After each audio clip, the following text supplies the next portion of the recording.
இரவு ஜெபம். கர்த்தருக்கு ஸ்தோத்திரம். ஏசாயா 40வது அதிகாரம். சோர்ந்து போகிறவனுக்கு அவர் பலன் கொடுத்து சத்துவம் இல்லாதவனுக்கு சத்துவத்தை பெருக பண்ணுகிறார்.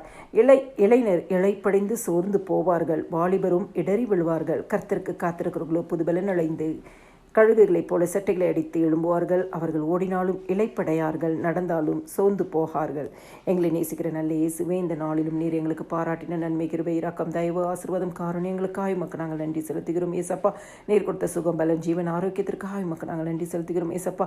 இந்த நாளிலும் அறிந்து அறியாமல் செய்த சகல பாவங்களையும் இன்னும் ஒரு விசையும் ரத்தத்தினால கழுவி பரிசுத்தப்படுத்துங்கப்பா. அதிகாலை எழும்பி உம்மை பாடி மகிமைப்படுத்தி இந்த வேத வசனத்தை தியானிக்க எங்களுக்கு கிருபை கொடுங்க இயேசு சுவாமி. இந்த நாளிலும் ஆண்டவரே, சோர்ந்து போயிருக்கிற ஒவ்வொருத்தருக்கும் நீங்கள் பலன் கொடுங்கப்பா. சத்துவம் இல்லாததுக்கு சத்துவத்தை பெருக பண்ணுங்க இயேசு சுவாமி.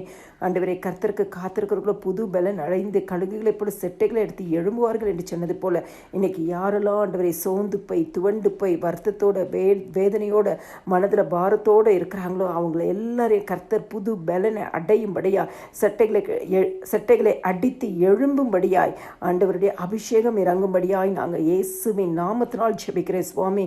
ஆண்டவரே, ஒவ்வொரு ஜெபிக்கிற குடும்பத்தில் இருக்கிற எல்லா மனசோர்வுகளை கர்த்தர் இந்த இரவு வேளையில எடுத்து போடுங்கப்பா. சந்தோஷமும் சமாதானமும் உண்டாகட்டும்.